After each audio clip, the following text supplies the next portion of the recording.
Te kaitsesite just mõned päevad tagasi doktoritööd. Mis teemal? Jah, see teema on aktsendi teema ja kui konkreetseks minna, siis see on Eesti vokaali- ja kestvuskategooriad vene emakeelega keelejuhtide tajus ja häälduses ja see oli eksperimentaalfonetiline uurimus. Mis on siis vene keelt kõnelejale eesti keele juures, eesti vokaalide ja häälduse juures kõige raskem? Kõige raskem on just see, et Eestis on 9 vokaali, aga vene keeles on 6 vokaali ja just need, mis puuduvad vene keeles, need tekitavad raskusi nii taju kui häälduse tasandil. Need on need ü, öö, ä ja ka õ, sest õ eesti keeles ja vene keeles on erinevad. Aga põhimõtteliselt, kas vene keele kõnelejal on võimalik eesti keel aktsenditult selgeks saada? Ja loomulikult, kui ta alustab seda varases lapse eas, siis on see võimalus täiesti olemas. Aga on olemas üks kriitiline periood, et kui nüüd peale seda perioodi, seda nimetatakse kuni puberteedieani, siis on vist paratamatu, et häälduses on aktsent, aga erandeid on alati. Kuidas teie, milliste eksperimentidega jälgisite neid sihtgruppe? No kui konkreetsest tööst rääkida, siis mul oli siis põhieesmärgiks oli just see taju ja häälduse seisukohast.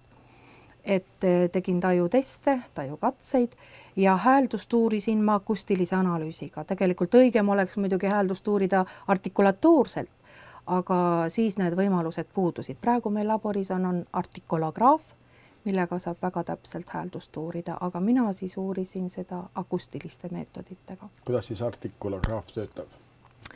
Artikolograaf, mida ma ei ole veel kasutanud, aga see on siis töötab põhimõttelt, et me saame jälgida artikulatsiooni, see tähendab, me saame jälgida keele liikumist, eespoolsust, saame keele kõrgust, kas see vokaal, kuidas ta on hääldatud madalalt, keskkõrgelt või kõrgelt. Ja saame jälgida huulte liikumist, saame jälgida lõua liikumist ja kui me nüüd salvestame selliseid artikulatoorseid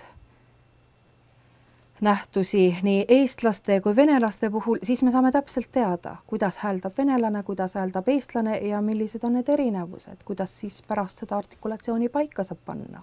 Et teie töö eesmärk on just nimelt töötada välja mitte metoodikat, aga juhiseid, kuidas siis parandada keeleõpet. Ja sellega saab ka kindlasti parandada, aga ega see pole ainuke võimalus, tähendab keeleõpet või ütleme siis hääldust, sest ma uurin keelt, suulist keelt ja see tähendab hääldusega on tegemist.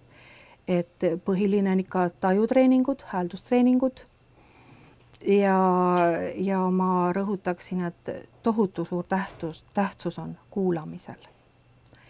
Et kui inimene ei kuule ja ta ei taju erinevusi, siis nagu hääldustreeningul ei ole üldse mingit mõtet. Tähendab, see hakkab taju tasandil pihta. Et ka mulle oli üllatus, et inimesed tihtilugu ei erista näiteks välteid. Ja minu uurimusest tuli ka välja, et venelased üsna hästi eristavad esimest teist väldet, aga teine ja kolmas välde ei eristu praktiliselt ei taju poole pealt ega ka häälduses. Et nad ei erista näiteks koli, kooli, kooli või mõngi teine sõna, et see on väga raske probleem. See on ka eestlastele, näiteks kirde-eestlastele probleemiks, aga venelastele seda enam. Täna hommikul oli üks vene rahvusest noormees siin, kes tegi väikese testi. Mida selle testiga saab mõõta ja mida te jälgisite? No siin saab akustilist analüüsi teha, täpselt mõõta häälikute kestusi, siis põhitooni kontuuri, kulgu. Seda saab kasutada väldete uurimisel ja seda ma ka tegin.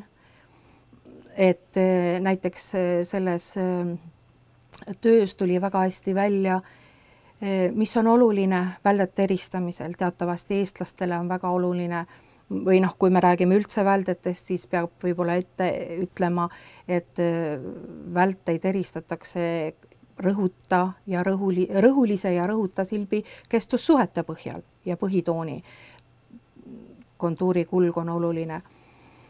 et katsetest tuli välja see, et eestlastele mõjutab see kõik, selle põhjal nad ka tajuvad siis.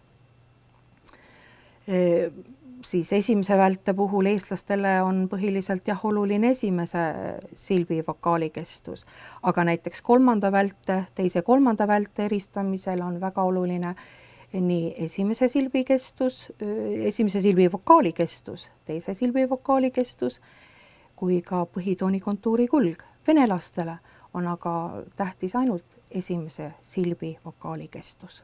Kuidas sel poisil täna läks testil? Ta on teil ka varem siin testimas käinud? Ei, ta hääldus on ju, loomulikult aktsent on olemas, aga tal on hea hääldus ja see, millised tulemused seal, arvulised tulemused olid, see on omaette, seda võrreldakse siis eesti keelega ja siis vastavad tulemused saame. Kellel välismaalastest oleks võib-olla kõige kergem eesti keelt õppida? Kes suudaksid võib-olla kõige aktsendi vabamalt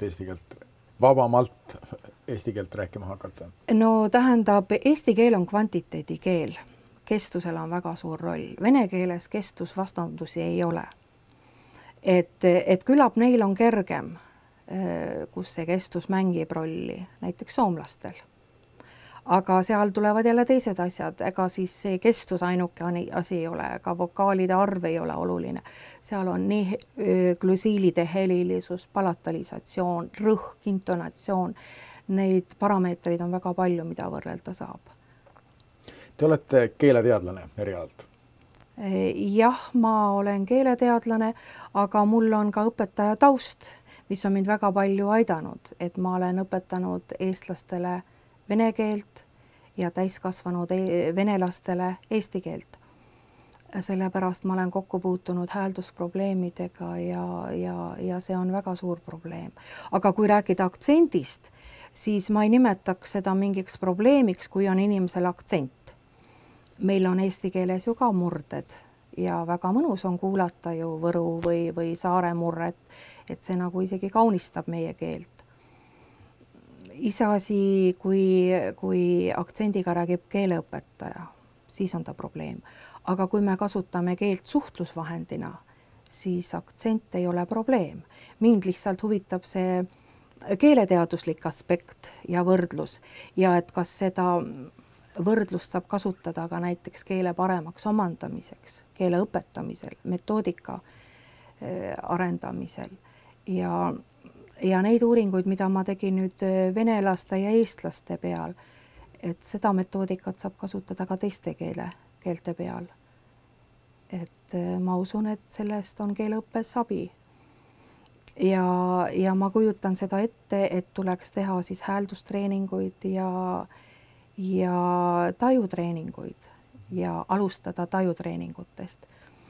Sest sellest, kuidas keelt tajutakse? Ja. Tervikuna? Ja, see võib tulla üllatusena, aga mul on küll ja küll kogemusi, kus ma võin hääldada kooli ja mu vestluspartner ütleb, et ta ei erista. Et eestlane omandab selle varases lapseeas, ütleme isegi imikueas, aga venelasele, kui tal on see võõrkeel, siis ta ei pruugi seda tajuda ja väga hea on kuulata võõrkeelt isegi siis, kui me aru ei saa. Oluline on see kuulamine, see kõnerütm. Me kuuleme neid häälikuid ja see on soodustav tegur. Nii et kõigepealt jah, kuulamistreening juhendamise abil ja siis edasi juba hääldustreening. Tahtsin selle jutuga, et te olete keeleteadlane ja õpetaja välja jõuda selleni, et nüüd töötate te Küberneetika instituudis. Et filoloogilisi probleeme uurite te siin. Miks? Tähendab, ma mainisin küll, et ma olen õpetanud, aga ainult sellel põhjusel, et selgitada, et ma olen väga hästi kursis nende asjadega, aga tegelikult oli see väga ammu. Et nüüd ma juba olen oma 10 aastat siin töötanud ja selge on see, et keelt uurida tänapäeval saab keeletehnoloogiliste vahenditega ja foneetikud on need inimesed, kes ei väida enne mitte midagi, kui nad ei ole mõõtnud. Et kõike, mida annab mõõta, me mõõdame ja siis me saame juba objektiivselt hinnata ükskõik mis nähtusi siis keeles. Nii et mitte enam märkmikuga ringi käies, vaid mikrofoniga. Ja just nimelt. Ja need salvestused on tohutu suur väärtus meile, et see on see materjal, millega me siis tegeleme ja mida me uurime. Et eelkõige siis salvestusmaterjal. Aga võimalusi on väga palju sealt edasi uurida.